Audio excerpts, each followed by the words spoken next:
மெயின்டெனன்ஸ்க்கு America பணம் குடுக்குறேன் அப்படின்னு சொன்னதுக்கப்புறம், பாகிஸ்தானோட திமிருத்தனம் கொஞ்சம் கூடி போச்சு. எந்த அளவுக்கு அப்புட்ன்னா, அதுல ஏதோ கொஞ்சூண்டு ஆட்டைய போட்டு பங்களாதேஷ் பக்கம் டீசல் போட்டு வண்டிய எடுத்துருவாங்கலாட்டுக்கு. காரணம் பங்களாதேஷ்ல இதுவரை எல்லைகள்ல நடந்த பிரச்சனையிலேயே இப்ப கொஞ்சம் வித்தியாசமா நடந்திருக்கு. எங்க அப்படின்னா, திரிபுராவ ஒட்டி உள்ள பார்டர் பகுதிகள்ல நடந்திருக்கு. அதுல ஏறக்குறைய ஒரு ஃபயரையும் ஓப்பன் பண்ணியிருக்கார்கள். ஃபயர ஓப்பன் பண்ணலாம் இங்க பிரச்சனை இல்ல. அங்கிட்டு 3 பேர் செத்து போயிருந்தா கூட பிரச்சனை இல்ல. இந்த பக்கம் நம்மளோட பிஎஸ்எஃப் சோல்ஜர்கள் ஏறக்குறைய 3 நபர்களுக்கு அடிபட்டிருக்கு. அந்த அளவுக்கு ஒரு அட்டெம்ப்ட் பண்ணியிருக்கார்கள். எதுக்கு அப்படிங்கிறது தான். எல்லைய தாண்டி வர்றதுக்கு அகதியா உள்ள ஓடி வரார்களா அப்படின்னு கேட்டா, அதுக்கு கிடையாது. அந்த பார்டர் ரூட் அப்படிங்கிறது இவர்கள் ஒரு ட்ரேடு தானே, ஸ்மகிள் ரூட்டா தானே வச்சிருக்கார்கள். ஸ்மகிள் ரூட் 30, 50 நபர்கள் எல்லைய தாண்ட முயற்சி செஞ்சிருக்கார்கள். 30, 50 ஒவ்வொரு நியூஸ்ல ஒவ்வொன்னும் ஃபிளாஷ் ஆகுது. 20, 25ல இருந்து 30, 50 வரையும் போகுது. ஏதோ ஒரு கூட்டம் இந்தியாவ நோக்கி வந்திருக்கு. இது எதற்கு அப்படின்னு கேட்டோம்னா, ஸ்மக்லிங்க்கு அப்படின்னு சொல்லப்படுது.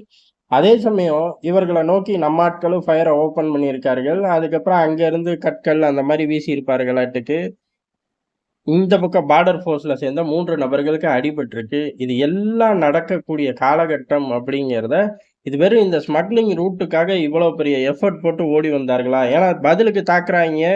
தாக்கிட்டு உள்ள ஓடி வரக்கு பார்க்கிறார்கள் அப்படிங்கிற மாரிலாம் பேச்சு வருது. இதுல 2 விஷயம் சொல்லப்படுது. இந்த மாரி ஸ்மகிள் ரூட்டுகள்ல இருக்கக்கூடிய ஆட்கள பெரிய அளவுல உள்ள பம்ப் பண்ணிக்கிட்டு, தீவிரவாதிகளையும் பம்ப் பண்ண முடியுமா? அப்படின்னு பாகிஸ்தான் ஒரு வேலை பண்ணியிருக்கலாம். ஏன் அப்புட்ன்னா, இப்ப F-16க்கு பிச்சை கிடைச்சதுலருந்து ஒரு குதூகலமான மைண்ட்ல இருப்பாய்ங்க. பிச்சை போட்ட F-16க்கு என்ன பதிலுக்கு கைமாறு எதிர்பார்க்கிறாய்ங்கங்கிறது இப்போதைக்கு தெரியாது. இந்த மாரி சேட்டைகள் பண்ணா கூட நாங்க கண்டுக்க மாட்டோம் அப்படின்னு கூட சொல்லியிருக்கலாம். சேட்டைகள் இருக்கும்போது கூடுதலான ஃபோக்கஸ் இங்க பண்ணணும். அப்ப கவனம் சிதறும். கூடுதலான ஒரு தலைவலி. இதுக்குன்னு ஒரு யூனிட்ட போட்டு உட்கார்ந்து ஒர்க் பண்ணணும்ல.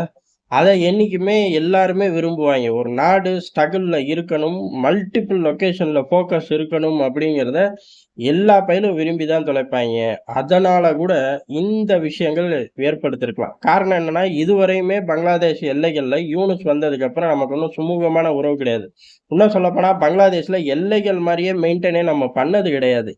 ஆனா ஷேக் ஹசீனா போனதுக்கு அப்புறம் பெரிய அளவு எல்லைகள் மாரியே மெயின்டெயின் பண்ணோம். இன்னும் சொல்லப்போனா பாகிஸ்தான் எல்லைகள் அளவுக்கு உச்சகட்ட உஷார் நிலை. ஏன் அப்புட்ன்னா, பிஎஸ்எஃப்ப கொண்டு போய் ஃப்ரண்ட் லைன்லயே நிறுத்திட்டோம். 1 அடி அப்படின்னா நம்மளோட எல்லை முடியறக்கூடிய அந்த 1 அடியில நிக்கிறது தான். அங்கிட்டிருந்து ஒரு மூவ்மெண்ட் தெரிஞ்சா கூட ஃபயர் பண்ணு அப்படிங்கிற லெவல்ல எல்லாம் ஃப்ரீடம குடுத்து ஆட்கள நிப்பாட்டுற அளவுக்கு அந்த எல்லை அப்படிங்கிறது மோசமா போயிருச்சு.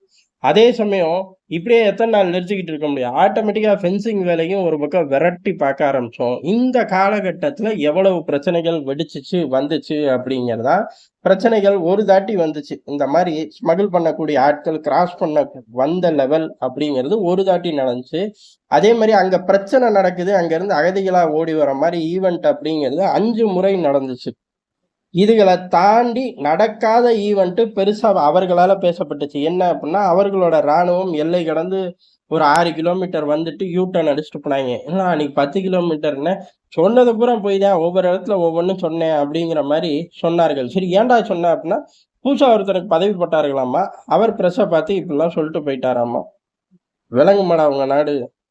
கருமம் முடிச்ச பிறகு கிட்ட வந்து உட்காந்துட்டாய்ங்கங்கிற மாரி ஆயிப்போச்சு. இப்ப இந்த ஒரு கடத்தல் கூட்டம் அப்படிங்கிறத வெறும் கடத்தல் கூட்டமா மட்டும் இந்திய ராணுவம் பார்க்கல. இத வந்து ஒரு தீவிரவாத கூட்டமாவும் பார்க்கிறார்கள். ஏன் அப்படின்னா, இத பயன்படுத்தி தீவிரவாதிகள் உள்ளுக்குள்ள வரவும் வாய்ப்பு இருக்கு. இல்ல இந்த கூட்டத்திலே தீவிரவாதிகள் இருக்கவும் வாய்ப்பு இருக்கு அப்படின்னு சொல்லி பெரிய அளவு வேட்டையாட ஆரம்பிச்சிருக்கார்கள். தேடுதல் வேட்டைய தொடங்கி இருக்கார்கள். பிடிபட்ட நபர்கள டீடைன் பண்ணி விசாரிக்கிறார்கள். இந்த மாரி மல்டிபிள் விஷயங்கள் வெளில வந்துகிட்டே இருக்கு. எது எப்படியோ பங்களாதேஷ் சார்ந்து என்ன ஒரு மூவ்மெண்ட் வந்தா கூட, முந்தி அமெரிக்காவோட கனெக்ட் பண்ணி தான் இந்தியா பார்த்துச்சு, பெரிய அளவுல. இப்ப அமெரிக்காவ கழட்டி விட்டுறலாம். கழட்டி விட்டு பாகிஸ்தானோட கனெக்ட் பண்ணி தான் பார்க்குறோம். பாகிஸ்தானுக்கு பின்னாடி மேபி அமெரிக்கா இருந்தா அதுக்கு தகுந்த அடி விழுகும். ஆனா இப்போதைக்கு இந்த ஒரு நடமாட்டம் அப்படிங்கிறது ஏறக்குறைய பாகிஸ்தானை மையப்படுத்தி டெல்லி பார்க்க ஆரம்பிச்சிருக்கு. இது எதுக்காக? ஒரு உஷார் நிலையா அப்படின்னு கேட்டா, உஷார் நிலைலாம் இல்ல. அந்த சிக்கன் நெக்க பெரிய காரிடாரா மாத்துறதுக்கு டெல்லி முடிவு பண்ணிருச்சு. இன்னும் சொல்லப்போனா அது சம்பந்தப்பட்ட படைப்பிரிவே பெரிய அளவு ஒரு ட்ரில்லே நடத்தினார்கள். எதுக்கு? சிக்கன் நெக்க பாதுகாக்கிற அந்த ட்ரில்லான்னு கேட்டா, இல்ல. அது ஒரு முழு போரா நடத்துற அளவுக்கான ஒரு லைவான ட்ரில்ல நடத்தி அந்த படைப்பிரிவு அங்க தயார் நிலையில இருக்கு. இந்த சம்பவம் யதார்த்தமா நடந்திருந்தா கூட இதையே சாக்கா வச்சு இந்தியா முன்னேறவும் தயாரா இருக்குங்கிற செய்தியும் தொடர்ந்து வந்துகிட்டு இருக்கு. எது எப்படியோ அந்த பார்டர்ல உள்ள பிரச்சனைக்கு நிரந்தர தீர்வை நோக்கி டெல்லி நகருது அப்படிங்கிறதா யதார்த்தமான உண்மை. நன்றி, வணக்கம்.